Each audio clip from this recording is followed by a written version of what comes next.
자,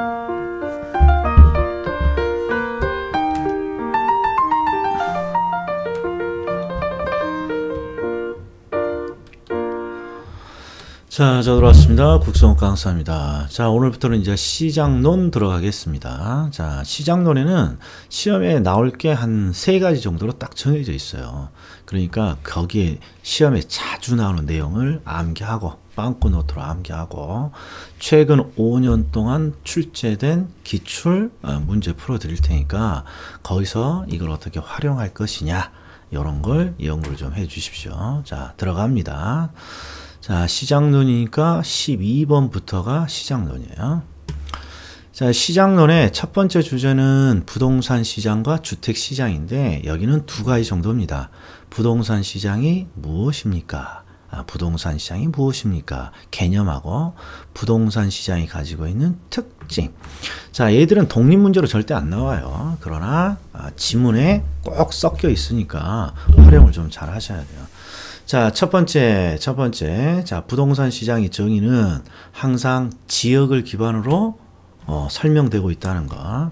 그래서 뭐라고 되어 있냐? 양, 질, 위치 등의 측면. 그냥 다양한 측면이에요. 다양한 측면. 다양한 측면에서 유사한 부동산에 대해서 유사한 가격이 형성되는 지리적인 구역. 지리적인 구역. 줄이면 지역 이렇게 되는 거예요. 그러니까 비슷한 특성을 가지고 있는 부동산들이 모여있는 지역, 모여있는 장소, 이런 걸 우리는 부동산 시장이라고 합니다. 자, 그 다음에 부동산 시장이 가지고 있는 특징 이렇게 하는데 가장 핵심은 5번이에요. 부동산 시장은 어떤 시장이다? 불완전 시장입니다. 대표적인 불완전 경쟁 시장이다. 자, 그래서 완전 경쟁을 전제로 하는 이론이나 모형은 적용하기 어렵다. 일단 이거 꼭 기억하셔야 되고, 그 다음에 2번째 요놈이죠. 자, 부동산 시장, 주택시장 등 부동산 시장은 지역적인 시장이란 말이에요. 그러니까 지역적인 경향이 강하다. 다 지역이라는 표현이 나와야 돼요. 지역적인 경향이 강하다. 근데 여기서는 지금 지역을 강조하고 있으니까 지역적인 수요에 의존한다. 지역적인 수요에 의존한다. 이렇게 돼야죠. 자, 그 다음에 2번 지문은 부동산 공급에는 상당한 시간이 소요된다. 이걸 우리는 뭐라 하냐? 옆에 공급의 장기성이라고 해놨어요. 아니, 공급의 장기성은 다 알아. 공급이 오래 걸린다는 건 다 아는데, 이제 어떤 게 함정입니까? 공급이 오래 걸린다고. 공급을 늘릴 때 오래 걸리니까 공급이 늘어나지 않는 단기에, 부작용이 만들어진단 말이야. 부작용이. 그래서 뭔가 부동산 시장에 부작용이 있습니다. 그러면 무조건 단기에 부작용이 생기는 거예요. 그래서 여기는 단기적으로 가격의 왜곡 현상이 나타납니다. 시험에 잘 나오는 표현이 항상 수급 조절이 곤란하다. 수급 조절이 곤란하다. 가격이 왜곡되는 현상이 나타난다. 그럼 항상 이게 공급이 오래 걸리기 때문에 그래요. 그래서 이 2가지 현상은 항상 언제 나타나는 현상입니까? 단기에 나타난다. 이게 포인트예요. 자, 그래서 단기와 장기의 논점이 있는데 제가 한번 훑어볼 테니까 보세요. 지문을 쭉 읽다가 단기, 장기 이런 게 나와요. 단기, 장기. 그러면 다른 걸 보면 지는 거예요. 다른 걸 보면. 일단 탄력성으로 치면 장기가 항상 탄력적이라고 해야죠. 측정 기간이 장기일수록 탄력. 그 다음에 단기는 비탄력이라고 해야 되고, 그리고 항상 공급이 오래 걸려서 언제 부작용이 나타난다는 거예요. 단기에 부작용이 나타나는 거예요. 단기에. 그래서 단기적인 수급 조절이 곤란하고 단기적인 가격 왜곡 현상이 나타납니다. 이렇게 이해를 해줘야 된다. 자, 그 다음에 부동산 시장의 특징 중에 B3종 세트가 있죠.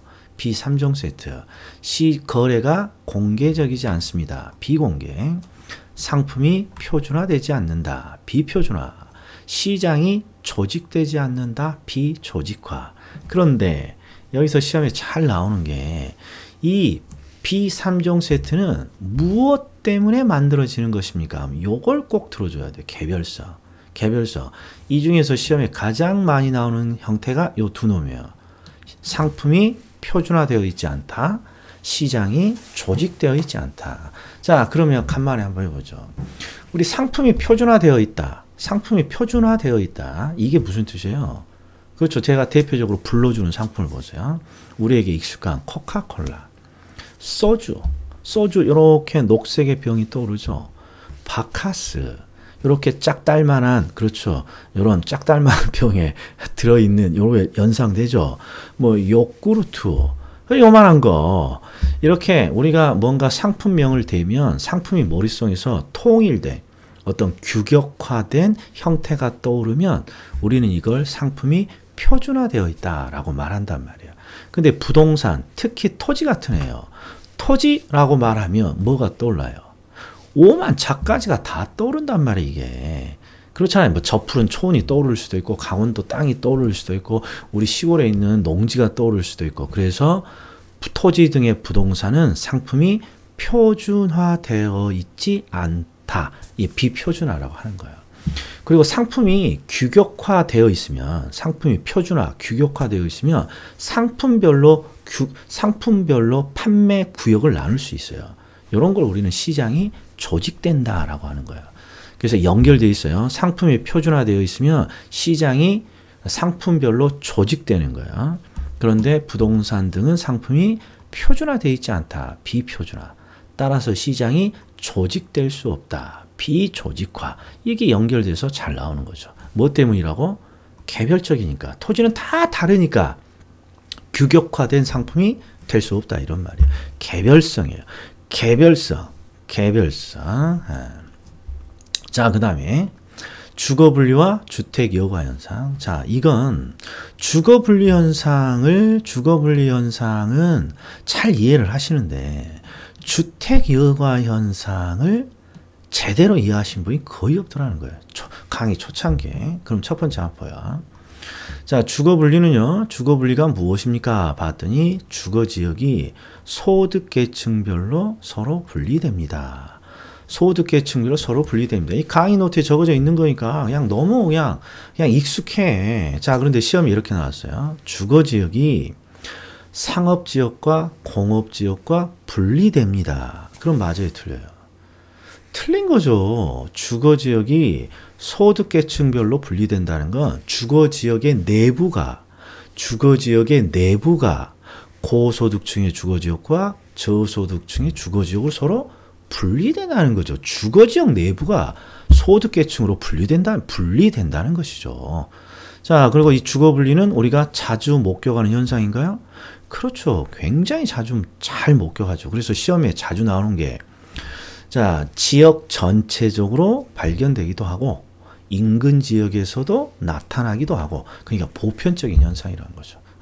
그러면 시험에 자주 나오는 게 주거분리가 만들어지는 이유가 뭡니까? 그러면 간단하죠. 고소득층은 저소득층이랑 섞여 살기 싫다는 거죠. 요걸 유식하게 뭐 때문에? 외부 효과 때문입니다. 외부 효과 때문입니다. 그래서 주거분리가 나오면 항상 외부 효과가 나와야 돼요. 외부 효과. 그리고 고소득과 저소득층의 주거지역이 분리된다. 이렇게 나와야 되고요. 자, 그 다음에 이제 주택여과 현상이 나와요. 주택여과 현상. 주택여과 현상은 기본적으로 뭘 전제하는 거야? 그렇죠. 주거 분리가 전제되는 거야. 그러니까 지금 주거지역이 지금 저소득층의 주거지역과 고소득층의 주거지역으로 분리되어 있다. 이걸 전제로 이제 시작을 하는 현상이에요. 자, 그러면 시작을 해보겠습니다. 자, 첫 번째 주택여과 현상이란 서로 다른 소득계층 간의 주택이 순환되는 현상입니다. 자, 그러면 제가 첫 번째 어떤 사례를 들었냐? 주택의 순환이라는 건 우리가 익숙치 않아요. 표현이. 그래서 제가 형과 동생의 옷의 순환이라는 현상으로 설명했죠. 형과 동생의. 자, 그러면 이 옷을 물려입고 물려받는 이걸 옷을 순환시킨다. 옷의 순환 현상이라고 해요. 그런데 옷을 순환하는 이 현상은 크게 두 가지로 나누죠. 형의 옷을 동생이 물려입는 하양 여가가 있고 동생의 옷을 예외적이지만 형이 물려 입는 상양 여가가 있는 거예요. 그러니까 동생이 물려 입으면 하양, 형이 물려 입으면 상양 여가가 되죠. 그럼 여기서 주택이 순환되는 현상을 경험한 적이 있습니까? 제가 물어본다고. 주택의 순환되는 현상을 경험한 적이 있습니까? 그러면 아리까리하단 말이에요. 아니야. 주택의 순환 현상은 대단히 보편적이고 대단히 우리가 많이 경험하는 현상이에요. 자, 증거를 대볼까요? 지금 현재 내가 살고 있는 주택은 내가 신축을 한 주택인가요? 아니란 말이에요. 누군가의 주택을 물려받았죠. 매매를 통해서 누군가의 주택을 물려받았단 말이에요. 그러니까 주거분리 현상처럼 주택을 물려받는 이 주택을 순환시키는 현상은 대단히 보편적인 현상이란 말이에요. 자, 그러면 주택 순환을 상대적으로 소득계층이 낮은 계층이 물려받으면 하향, 고소득층이 물려받으면 상향, 요 두 가지를 구별해야죠. 그런데 이제 뭘로 확인하느냐? 요거 보세요. 첫 번째 점박이. 자, 상위 소득 계층이 사용하던 기존 주택이 하위 소득의 계층의 사용으로 전환되었다. 이렇게 돼 있어요. 이게 키워드예요. 자, 하향입니까? 상향 여가입니까가 잘 판단이 빨리빨리 안 되면 자, 누가 물려 입었느냐는 무엇으로 확인할 수 있느냐? 그러면 현재 누가 사용하고 있느냐가 중요해. 지금 여기는 하위 소득 계층이 지금 사용하고 있다라고 되어 있으니까 결국 하위 아랫사람이 물려받은 거예요. 저소득층이 물려받은 거예요. 자, 밑에도 봐요. 노후화된 고소득층의 주택이 저소득층의 사용으로 전환되고 있다. 그럼 누가 지금 누구의 사용으로 바뀌고 있는 거예요? 저소득층의 사용으로 바뀌고 있단 말이에요. 그러면 결국 저소득층이 물려받았다는 거예요. 그래서 누가 사용하느냐 이거 꼭 좀 확인하라 그랬어요. 그래서 하위 소득 계층이 사용한다. 하향여가. 저소득층이 사용으로 바뀌어 하향여가. 이렇게 와야죠. 자, 그러면 다른 패턴이 이제 세 번째 패턴이에요. 고소득층의 주거지역으로 누가 들어온다고 되어 있어요. 저소득층이 들어온다고 되어 있는데 고소득층의 주거지역으로 저소득층이 이렇게 들어간다고 되어 있는데 이 들어간다는 걸 우리 실무적인 표현으로 뭐라고 불러요? 이사 간다고 해야죠. 이사 간다고. 그렇죠. 이사 간다고. 이사 간다고. 자, 그 다음에 자, 하향 여가의 원인.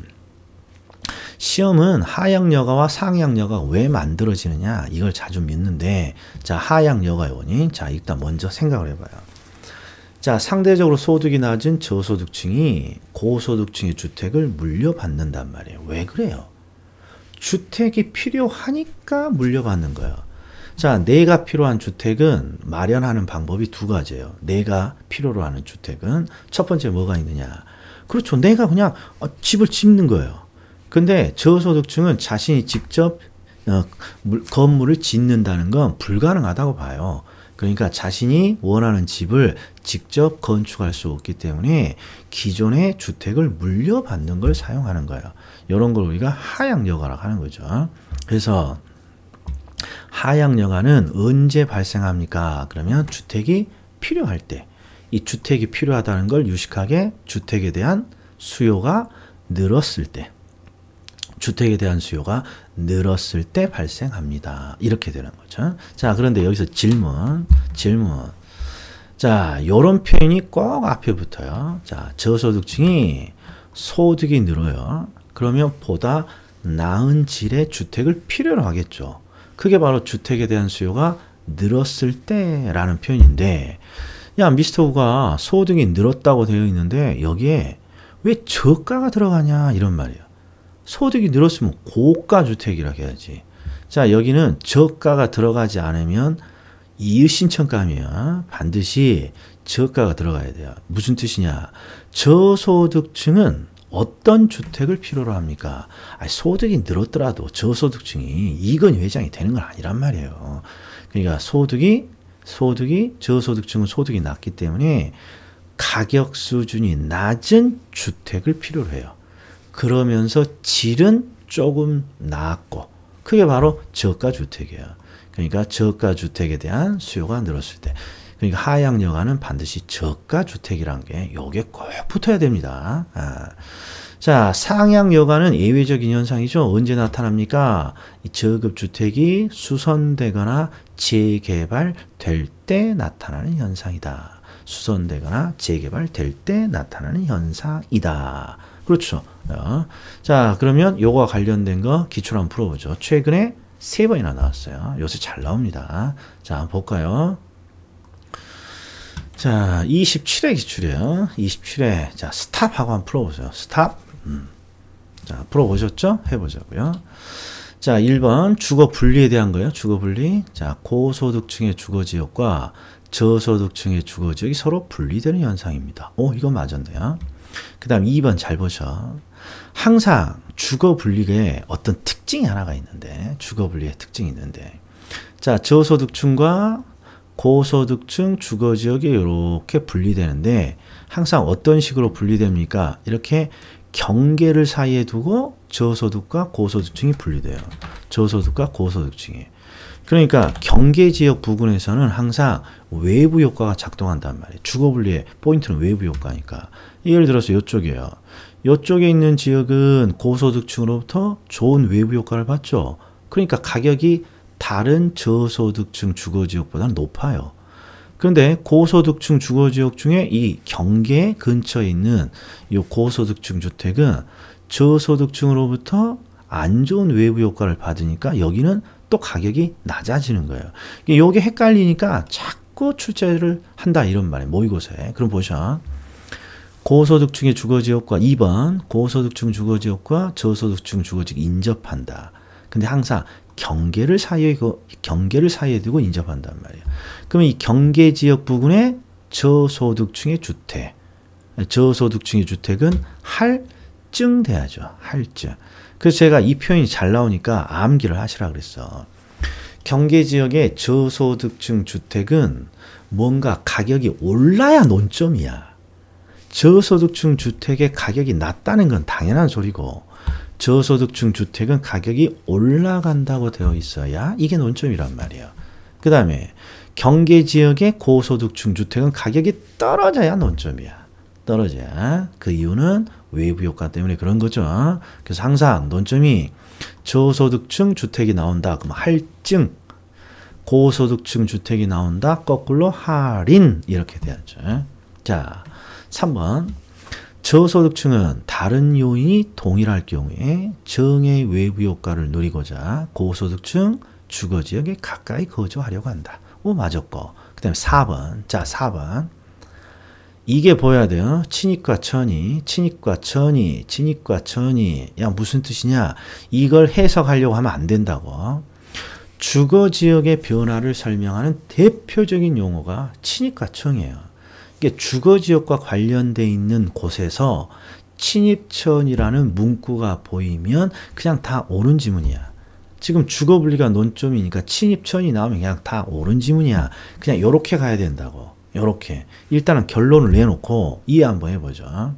우리 하향여가요. 하향여가는 여기에 있는 저소득층이 요거 지워버릴까요? 자, 하향여가는 여기에 있는 저소득층이 어디로 들어가는 거야? 고소득층의 주거지역으로 이렇게 들어가는 거죠. 요걸 우리는 뭐라 그럽니까? 침입이라고 해요. 고소득층 주거지역으로 저소득층이 침입했다. 그리고 이런 침입이 계속해서 일어나면 요 지역이죠, 요 지역. 요 지역은 누구 지역으로 바뀌어요? 저소득층 주거지역으로 바뀌는 거죠. 이런 걸 우리가 변천에 천자를 써서 천이 되고 있다. 이렇게 부르는 거예요. 포인트는 주거지역과 관련돼서 침입천이나 무조건 옳은 지문이에요.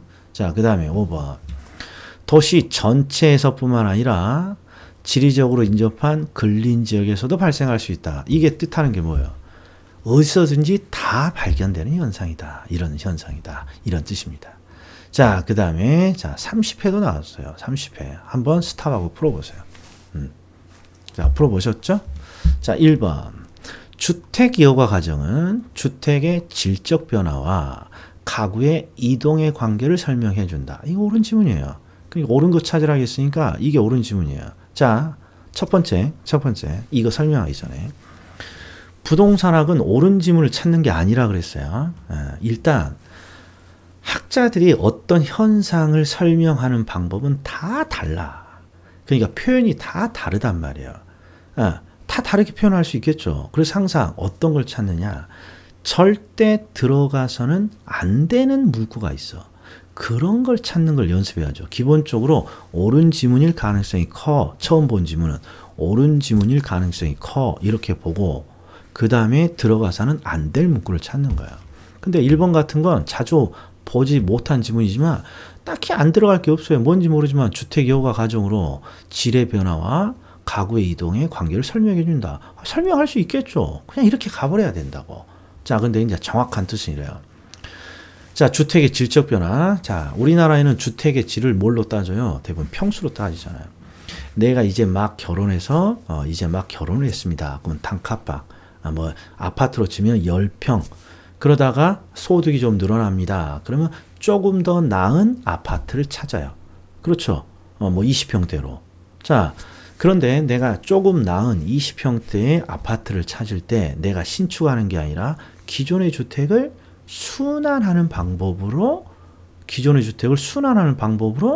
주거의 질을 변화시키잖아요. 그러니까 주택의 여가, 주택 순환 현상으로 우리나라의 대부분의 사람들은 주택의 질을 변화해요. 그리고 주택을 물려받기 위해서는 이사 들어가야 되잖아요. 이사. 이런 걸 우리가 침입이라고 한단 말이에요. 침입천이. 이사 들어갑니다. 이게 바로 가구의 이동이고요. 그래서 1번이 정답이에요. 자, 그러면 다른 거 보자고요. 2번을 딱 봤더니 이게 보여요. 하위 계층의 사용. 그럼 아랫사람이 물려받은 거 아니에요? 하위가. 이게 하향 여가라고 되어야 돼요. 자, 그 다음에 공가의 발생은 주거지 이동과 관계 없다. X죠. 집이 비어야 이사를 들어갈 거 아니에요. 이게 주택 순환 현상에서 공가는 필수 요소란 말이에요. 자, 그리고 주거 분리는 소득과 무관하게 주거 지역이 지리적으로 나뉩니다. 틀렸죠. 지리적으로 나누는 게 아니라 용도적으로 나누는 게 아니라 소득 계층으로 주거 지역이 나누는 거고. 그 다음에 저급 주택이 수선이나 재개발되면 상위 계층이 사용할 수도 있겠죠. 그리고 이것도 보세요. 상위 계층의 사용이라고 되어 있잖아요. 그러면 상향 여가라고 되어 있어야 된다. 이런 포인트를 요령껏 좀 암기를 좀 했었으면 좋겠어. 자, 그러면 마지막이에요. 30일에도 나왔어요. 이건 그러니까 요새 거의 매년 나온다고 봐야죠. 자, 이거 조금 이의신청감이 하나 있어요. 그러니까 제가 설명을 해드릴 테니까 한번 들어봐요. 일단 스탑 눌러놓고 풀어보세요. 자, 1번. 주택의 하향 여가 과정이 원활하게 작동이 됩니다. 그러면 저급 주택의 공급량이 감소하느냐, 증가하느냐. 딱 봐도 이게 논점 같아요. 자, 그러면 이거 봐요. 제가 숙달된 조교가. 자, 솔직히 시험장에 30일에 딱 들어갔는데 이게 뭔 소리인지 모르겠어요. 한 분이 많았어요. 그러면 요거 상식적으로 주택의 순환 여가 과정이 원활하게 작동이 되는데 원활하게. 그러니까 긍정의 표현이죠. 긍정. 그럼 뒤쪽은 긍정의 문구가 나와야 돼요. 그러니까 요놈이 틀린 거야. 요놈이. 이렇게도 찾을 수 있어야 돼. 정 안 되면. 자, 우리가 하향 여가를 해보죠. 하향 여가. 저소득층이요. 저소득층이 뭔가 주택이 필요해져요. 그러면 자신이 신축할 수 없으니까 기존의 주택을 물려받는 순환 현상을 선택해요. 그럼 내가 주택이 필요해서 주택을 물려받으면 저소득층의 주택의 양은 어떻게 되겠어요? 늘어나겠죠. 그러니까 여기서 말하는 이 공급량은 주택의 물량이라고 해석을 해줘야 돼요. 저급 주택, 저소득층이 가지고 있는 주택의 물량은 늘어난다. 이렇게 해줘야 돼요. 그래서 얘가 틀린 지문이에요. 그냥 틀린 지문이에요. 자, 그 다음에 보세요. 저급 주택이 수선 재개발됩니다. 그럼 상향 여가예요. 그리고 또 이런 표현도 보여요. 고소득 가구의 주택으로 사용이 된다. 이게 고소득층이 사용합니다. 상향 여가예요. 자, 그리고 친입천이 나왔어. 그러면 그냥 볼 필요도 없어요. 맞는 거예요. 저소득 가구의 친입천이 현상으로 주거입지가 변화된다. 자, 그 다음에 4번이 이게 이의신청 제기된 거란 말이야. 자, 5번부터 보죠. 자, 주거 분리를 유도하는 거. 이건 주거 분리예요. 주거 분리는 항상 이유가 외부 효과예요. 그러니까 외부 효과 나오면 돼. 일단 외부 효과가 나오면 옳겠지라는 거예요. 그런데 단 하나, 있어서는 안 되는 문구들이 있다고 그랬죠. 그게 뭐만 찾으면 되냐. 쭉 읽었더니 정의 외부 효과는 추구하려고 한대요. 그럼 된 거야. 혹시라도 정의 외부 효과를 회피하려고 한다. 이런 문구가 있으면 틀린 지문이 되겠죠. 그러니까 이런 지문을 찾는 거예요.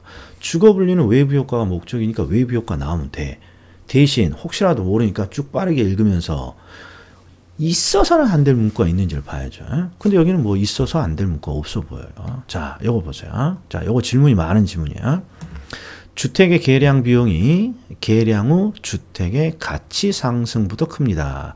그러니까 주택을 계량할 때는 계량 비용과 계량 후의 주택 가치 상승이라는 두 가지를 비교하는 거죠. 그래서 뭐가 크면 계량 후에 주택 가치 상승이 크면 계량을 하는 거고, 주택 가치 상승이 적으면 계량을 하지 않는 거죠. 근데 여기 봤더니 주택의 계량 비용이 가치 상승보다 크다고 돼 있어요. 그러니까 계량의 타당성은 있는 거예요, 없는 거예요? 없다 이런 말이야. 없다. 자, 그런데 이제 여기서 포인트야. 강의 노트를 보면 주택의 계량 비용이 주택의 계량 가치가 어떻고 나오면 100% 상향 여가와 관련해서 시험을 낸단 말이야. 상향 여가. 그런데 여기는 하향 여가라고 나와 있고, 그리고 하향 여가라고 나와 있고, 그리고 이게 옳은 지문으로 체크되어 있단 말이에요. 자, 왜 그러냐? 잘 보세요. 자, 요것만 봐요. 저소득층 주거지역의 재개발, 계량이라고 해도 되고, 수선이라고 해도 되고, 재개발이라고 해도 되고, 이런 현상이 나타나면 상향여가예요. 상향여가. 분명하죠? 그런데 지금 4번 지문은 이 현상이 고소득층 주거지역에서 나타나고 있느냐, 저소득층 주거지역에서 나타나고 있느냐를 표시를 안 했단 말이에요, 이게. 그러니까 지금 계량을 저소득층 주거지역에서 하니, 고소득층 주거지역에서 하니, 이걸 발표 안 했단 말이에요. 그러면 출제자 의도는, 이게 옳은 지문이니까 출제자 의도는 이게 주거지역이 고소득층 주거지역을 전제하고 출제한 거야. 그러니까 이게 옳은 지문이에요. 자, 무슨 뜻이냐? 자, 고소득층 주거지역에서 주택의 계량을 하려고 봤더니 계량 비용이 너무 커. 그러면 계량이 이루어져요? 이루어지지 않아요. 계량이 타당성이 없는 거죠. 즉 유지, 수선이 이루어지지 않는 거예요. 그러면 고소득층 주거지역이 급격하게 노후화되는 거예요. 그러면 하향 여가가 발생하기 쉽다. 이런 내용이에요. 그런데 요놈이 지금 그렇죠. 표현이 안 됐다는 거죠. 자, 여기까지입니다. 자, 수고 많으셨습니다.